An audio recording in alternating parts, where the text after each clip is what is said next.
반갑습니다. 디낙TV입니다. 오늘은 늦여름부터 초가을에 무늬오징어를 노릴 때 도움이 되는 4대 핵심 공략법에 대해 알아보겠습니다. 처서를 지나면 절기상 가을에 접어듭니다. 하지만 아직 기온과 수온은 여름이나 다름없습니다. 여름이 끝나고 가을이 시작되는 8월 중순부터 9월 중순은 늦여름과 초가을이 교차되는 시기입니다. 특히 바다는 본격적인 가을인 10월이 되기 전까지는 고수온 상태가 유지되기 때문에 여름 시즌의 특성이 그대로 남아있습니다. 초여름까지는 봄에 부화한 무늬오징어가 아직 너무 어려서 애기를 공격하지 못하지만 늦여름이 되면 일찍 부화한 무늬오징어가 애기를 공격할 수 있는 능력을 갖추게 됩니다.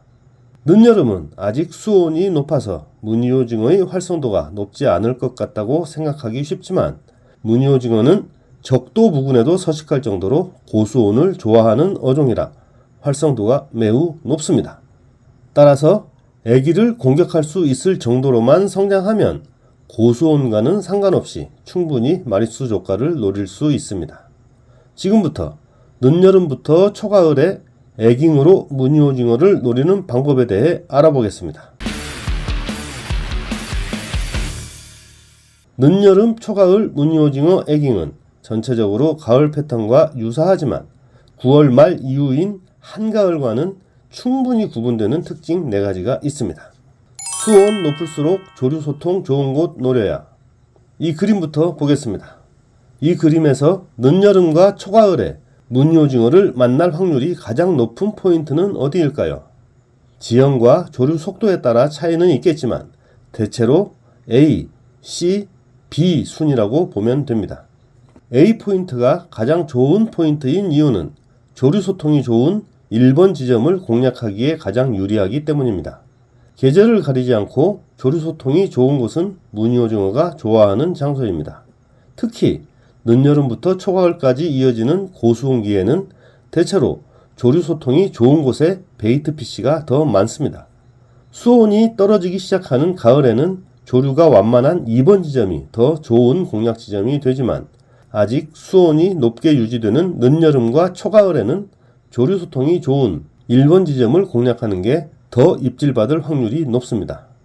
따라서 같은 A포인트에 내렸더라도 늦여름부터 초가을까지는 1번 지점을 공략하는 게 유리하고 9월 중순 이후 수온이 내려가기 시작하면 2번 지점을 공략하는 게 더 유리합니다. 늦여름, 초가을에 A포인트에서 1번 지점을 공략할 때 사용하는 애기는 수심과 상관없이 베이직 타입이나 딥 타입을 사용하는 게 유리합니다.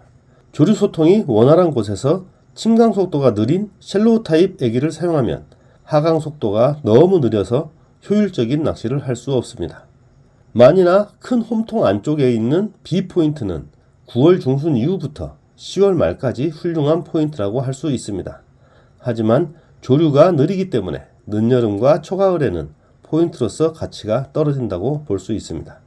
C포인트는 조류 소통이 좋은 3번 지점을 공략할 수 있기 때문에 A포인트 못지않게 좋은 자리입니다.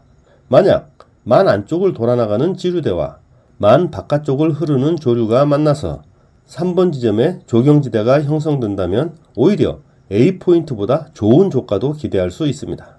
다만 A포인트에 비해 조류가 느릴 가능성이 높고 공략 지점이 한정된다는 단점이 있습니다.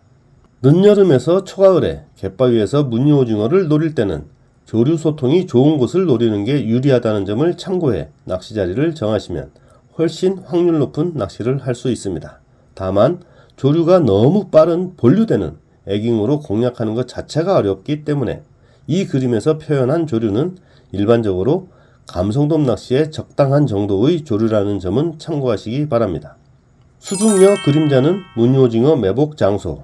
하늘에 해가 떠 있으면 반드시 그림자가 생깁니다. 햇빛은 수심이 깊어질수록 투과되는 양이 줄어들지만 수심 10m 정도까지는 상당히 많은 빛이 도달합니다.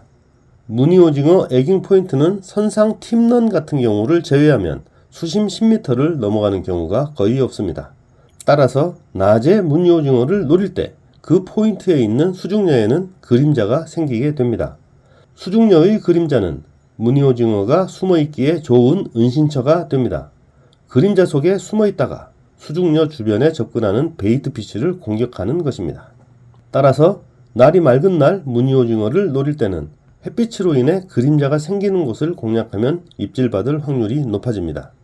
수중녀 위치를 알 수 있다면 수중녀의 그림자 주변으로 애기가 지나갈 수 있도록 하면 되고, 수면 밖에 있는 갯바위 지형 때문에 만들어지는 그림자의 경계선을 공략하는 것도 좋은 방법입니다.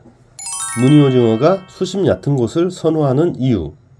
무늬오징어는 먼바다에서 갈치 낚시를 하다가도 발견할 수 있을 정도로 효유 범위가 넓은 어종입니다. 하지만 무늬오징어가 먹이 활동을 하는 장소는 대부분 수심이 얕은 섬이나 육지 부근입니다. 특히 수온이 높은 늦여름과 초가을에는 무늬오징어가 수심 5m 이내인 곳에서 먹이 활동을 하는 경우가 많습니다. 무늬오징어가 수심이 얕은 곳을 선호하는 이유는 베이트피쉬가 상하로 도망갈 수 있는 범위가 좁아서 사냥하기 쉽기 때문입니다. 사냥하기 쉬운 장소를 놔두고 굳이 베이트피쉬가 상하로 도망칠 수 있는 범위가 넓은 수심 깊은 곳을 선호할 이유가 없습니다. 특히 수온이 높은 늦여름과 초가을에는 베이트피쉬가 얕은 곳에서도 많이 활동하기 때문에 가을에 비해 무늬오징어가 수심 얕은 곳에 많이 머물러 있습니다. 따라서 수온이 본격적으로 떨어지는 한가을이 되기 전까지는 수심 5m 이내인 수중녀밭을 노리는 게 수심 깊은 곳을 노릴 때보다 입질받을 가능성이 높습니다. 포말지대 주변은 늦여름 무늬오징어 사냥터. 갯바위에 파도가 부딪혀 만들어지는 포말지대 주변은 갯바위에서 쓸려 나오는 각종 부유물 속에 포함된 먹잇감을 먹으려는 작은 물고기들이 많습니다.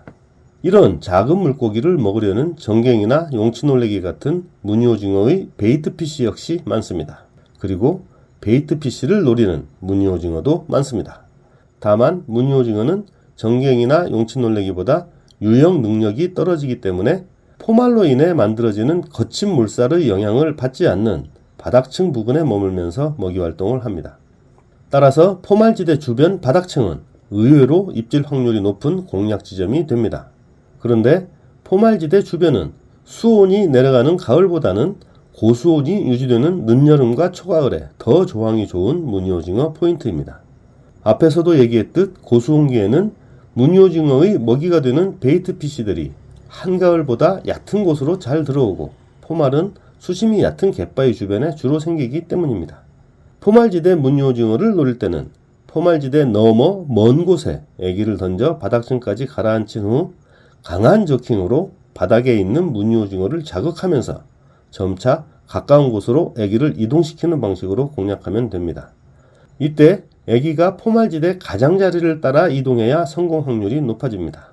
애기가 포말지대 안쪽을 지나다 물살에 휩쓸리거나 포말지대에서 너무 멀리 떨어진 곳을 지나가면 기대한 만큼의 효과를 거두기 어렵습니다. 포말지대 주변은 물 흐름이 복잡하기 때문에 수심이 얕더라도 쉘로우 타입보다는 베이직 타입 애기를 사용하는 게 유리합니다. 오늘은 아직 수온이 높게 유지되는 늦여름과 초가을에 무늬오징어를 애깅으로 노리는 방법에 대해 알아봤습니다. 끝으로 한 가지 당부 말씀 드리겠습니다. 이 시기에는 너무 어린 무늬오징어가 자주 낚입니다. 감자급 무늬오징어가 낚이면 그 자리에서 살려주고 쓸만한 씨알만 챙겨서 가져오는 성숙한 낚시 문화를 실천하는 디낙TV 시청자가 되시기를 당부드립니다. 오늘 내용을 간단하게 정리하면 다음과 같습니다. 조류소통 좋은 곳에 무늬오징어가 있습니다.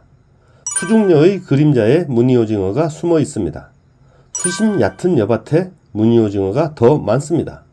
포말지대 주변 바닥층은 무늬오징어 사냥터입니다. 오늘 내용 유익하셨다면 구독과 좋아요 부탁드리겠습니다. 끝까지 시청해주셔서 대단히 감사합니다.